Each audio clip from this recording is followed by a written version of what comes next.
After this bill was constructed, it was then handed over to their political frontman, Senator Nelson Aldrich, to push through Congress. And in 1913, with heavy political sponsorship by the bankers, Woodrow Wilson became president, having already agreed to sign the Federal Reserve Act in exchange for campaign support.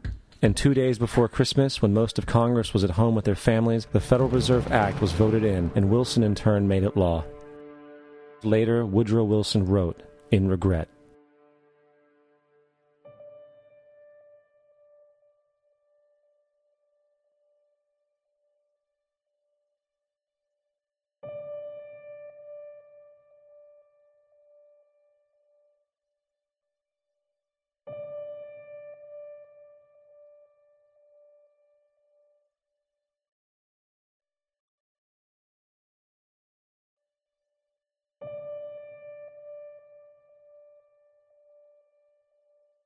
Congressman Louis McFadden also expressed the truth after the passage of the bill. A world banking system was being set up here, a superstate controlled by international bankers, acting together to enslave the world for their own pleasure. The Fed has usurped the government.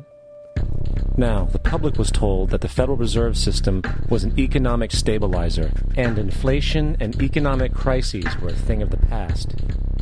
Well, as history has shown, nothing is further from the truth. The fact is, the international bankers now had a streamlined machine to expand their personal ambitions. It's alive! It's alive! It's alive! For example, from 1914 to 1919, the Fed increased the money supply by nearly 100%, resulting in extensive loans to small banks and the public. Then, in 1920, the Fed called in mass percentages of the outstanding money supply, thus resulting in the supporting banks having to call in huge numbers of loans, and, just like 1907, bank runs, bankruptcy, and collapse occurred. Over 5,400 competitive banks outside of the Federal Reserve System collapsed, further consolidating the monopoly of the small group of international bankers. Privy to this crime, Congressman Lindbergh stepped up and said in 1921, "Under the Federal Reserve Act, panics are scientifically created. The present panic is the first scientifically created one, worked out as we figure a mathematical equation." However, the panic of 1920 was just a warm-up. From 1921 to 1929, the Fed again increased the money supply, resulting once again in extensive loans to the public and banks.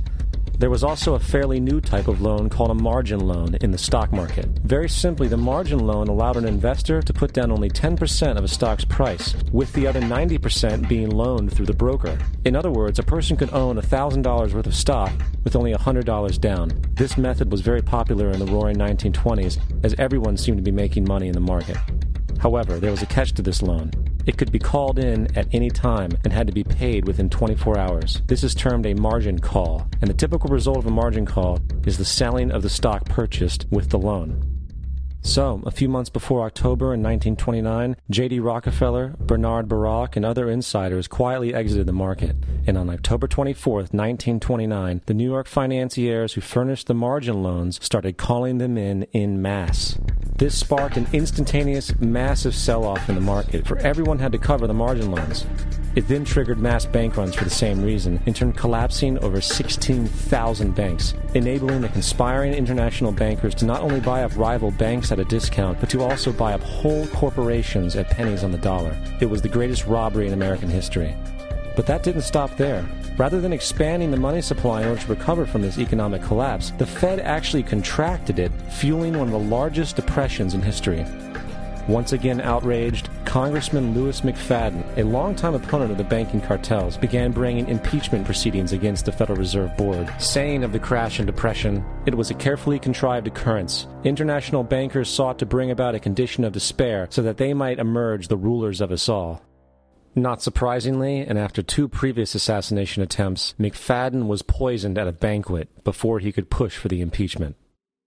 Now, having reduced the society to squalor, the Federal Reserve bankers decided that the gold standard should be removed. In order to do this, they needed to acquire the remaining gold in the system. So, under the pretense of helping to end the Depression, came the 1933 gold seizure.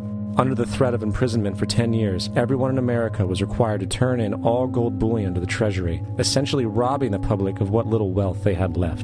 And at the end of 1933, the gold standard was abolished.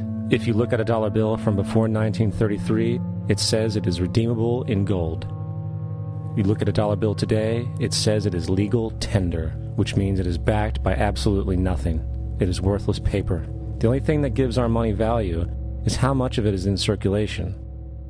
Therefore, the power to regulate the money supply is also the power to regulate its value, which is also the power to bring entire economies and societies to its knees.